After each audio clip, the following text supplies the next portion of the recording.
Bezrat Hashem et Siyata Dishmaya, je veux partager avec vous un petit mot sur le sujet de la gratitude, la karatatov en hébreu. La capacité et la nécessité et l'obligation qu'a un homme d'être capable de dire merci. Non seulement d'être capable, mais de le faire, de dire merci. Donc je vais d'abord commencer par vous dire merci, de me laisser partager avec vous ce petit mot de Torah, basé sur les enseignements de nos sages, et en particulier ceux de Rabbeinu Akadosh Rabbi Nachman de Breslev. Et j'espère que vous serez capables, on sera tous un peu plus capables de reconnaître le bien qu'il y a dans nos vies, fait par toutes choses, inanimé, animé, et encore plus par Akadosh Baruch Hu, grâce à cette petite vidéo. Vous savez, il y a dans un de ses livres, Rav Arush rapporte un événement qui s'est passé dans la Torah. L'événement est le suivant. Au moment de la plaie d'époux en Égypte, Moshe, qui était donc l'envoyé d'Hachem, venait se présenter toujours pour accomplir la plaie avec son frère Aaron. Et à plusieurs reprises, dont à la plaie d'époux, c'est Aaron qui va prendre le bâton et agir pour que commence la plaie. Évidemment, les Mefarshim posent tous la question et se demandent pourquoi c'est pas Moshe qui a tapé la terre. Et là, Rashi nous explique que 60 ans avant, lorsque Moshe était encore prince au palais royal, il a vu un Égyptien frapper de façon très très forte et très agressive un juif. Et il a été tellement touché qu'il a voulu défendre le juif, a frappé l'Égyptien. Donc Moshe a frappé l'Égyptien en retour pour l'empêcher de mettre à mort le juif, tellement il le frappait fort. Et il a fini par tuer l'Égyptien. Et à ce moment-là, par terre, donc l'Égyptien qui s'est écroulé par terre, la poussière a recouvert l'Égyptien pour que personne ne sache que Moshe avait tué l'Égyptien et pour pas que Moshe se retrouve à devoir fuir et à devoir finalement payer de son acte. Et la question est très étonnante parce qu'en vérité, si on réfléchit un petit peu, ok, la poussière, c'est sa nature. Elle recouvre les choses. Et puis, elle l'a pas fait volontairement. Elle n'a pas de libre arbitre. Donc, la terre, parce qu'il est tombé sur la terre, elle a recouvert. Le sable a recouvert la terre.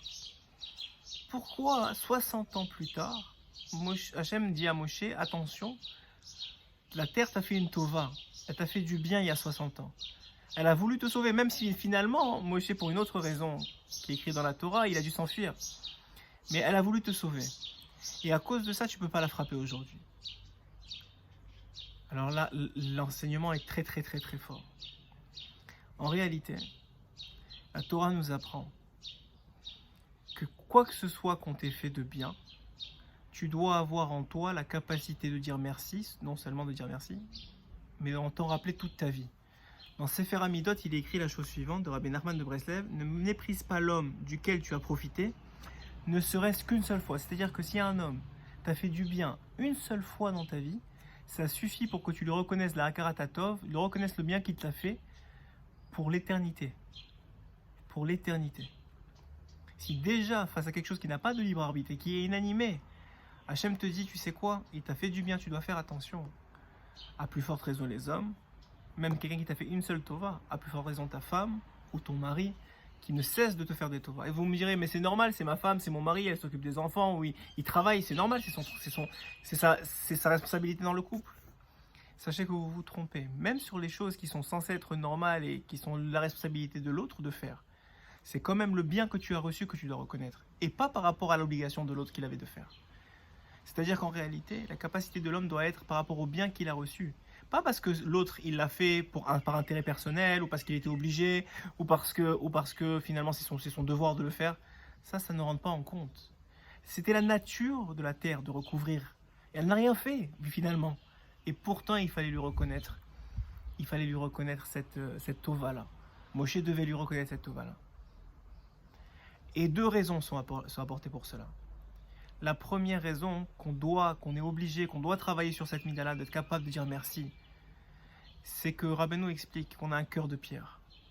Et que la seule façon de faire de nous un cœur de chair, c'est évidemment l'attachement au tzadikim et au tzadik haemet, mais surtout d'être capable, tipa goutte par goutte, comme l'histoire de Rabbi Akiva qui a vu ces gouttes tomber toujours au même endroit sur la pierre et qui a fini par creuser avec les années la pierre. Alors goutte par goutte, on doit arroser notre cœur pour qu'il devienne un cœur de chair. Quelles sont ces gouttes qu'on doit dire? C'est ces merci-là, cette reconnaissance du bien qu'on nous fait, cet œil bon qu'on peut avoir sur l'autre et sur les choses. Ça, c'est la première raison, c'est qu'on doit soi-même ne pas être des gens mauvais. Et pour ne pas être des gens mauvais, il faut avoir des cœurs de chair. Et pour avoir un cœur de chair, il faut savoir dire merci. Il faut le dire, et pas seulement savoir, il faut le dire et le dire très souvent. À nos enfants, à chaque fois qu'ils font quelque chose pour nous, à notre femme, à nos maris. Et vous allez me dire, ah mais ça va l'enorgueillir, ça va lui faire... la personne, elle va se sentir orgueilleuse. Sachez que c'est le Yetzer Hara qui parle, c'est le contraire qui est vrai. Plus vous allez dire merci aux gens, plus ça va leur donner envie de vous faire encore plus. Et ça va les rendre humbles. Et pas les enorgueillir, bien au contraire. Parce que le merci... Ce merci-là, non, c'est sûr qu'il fait un effet sur votre cœur, mais il fait un effet aussi sur le cœur de l'autre. Et la deuxième raison qui est rapportée par la Torah, c'est parce qu'on ne sera jamais capable de dire merci à Hachem si on ne sait pas d'abord travailler pour se dire merci, même aux choses inanimées, et à plus forte raison aux gens qui nous ont fait du bien. C'est-à-dire quelqu'un qui croit qu'il peut avoir une relation avec Hachem unique sans les autres, ça n'existe pas, c'est pas vrai, il se trompe. C'est un grand Yetzer Hara, c'est le Samer même son Rav. La réalité, c'est qu'un homme, il ne peut reconnaître Hachem, il ne peut dire merci sincèrement à Kadosh Baruch Hu quand il aura compris et su dire merci d'abord, bien sûr, aux hommes, mais aussi même aux choses. La halakha nous rapporte qu'il est interdit pour un homme de piétiner ses habits, par exemple. Pourquoi? Parce que Hachem a choisi cet habit-là pour te chauffer, pour te donner du kavod, pour te rendre propre. Il a choisi cet habit-là. Donc tu lui donnes la reconnaissance de cet habit. Ultimement, pour donner de la reconnaissance à travers cet habit à Hachem. Parce que c'est Hachem qui t'a donné cette femme, c'est Hachem qui t'a donné ses enfants, c'est Hachem qui t'a donné cette voiture, c'est Hachem qui a fait que le sable a recouvert cet Égyptien-là. Donc pour vraiment pouvoir dire merci à Hachem, la condition sine qua non, c'est d'être capable d'abord de reconnaître le bien qui t'est fait par tout homme, par toute femme, par tout enfant, et encore plus le bien que tu as dans la vie. Tes habits, tes biens. Et quand tu arrives à faire ça, et c'est pas du jour au lendemain, c'est un travail.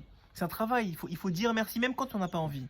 Il faut dire merci même quand on pense que c'est pas tellement grand chose qu'on m'a fait. Même pas grand chose, il faut dire merci, il y a un grand merci, ajouter les superlatifs, et exagérer même. Parce que c'est pas de l'exagération, c'est la vérité. C'est juste que notre Yetzer Hara et notre cœur de pierre, il n'est pas capable de voir ce qui est la vérité. Et là, je pense que c'est un conseil extraordinaire.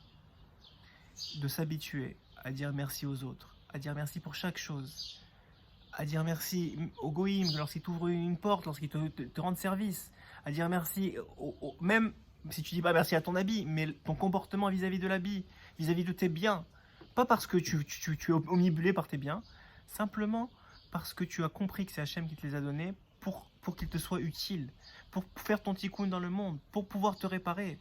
Sans cet habit-là, tu pourrais pas sortir dehors. Si tu étais tout nu, comment tu sortirais dehors? Si tu n'avais pas de voiture, comment tu irais amener tes enfants à l'école? Comment tu irais au travail? Donc c'est pas pour la voiture, c'est pas par adoration du bien qu'il faut faire ça. Mais au contraire, c'est une reconnaissance du bien que Hachem te donne. Voilà, merci d'avoir écouté ces quelques minutes de Torah. Et j'espère, Béhémet, qu'on sera tous capables de dire merci sur tout, sur le bien. Et puis arriver finalement, comme le dit Hachem Tov, à dire merci même sur le moins bien.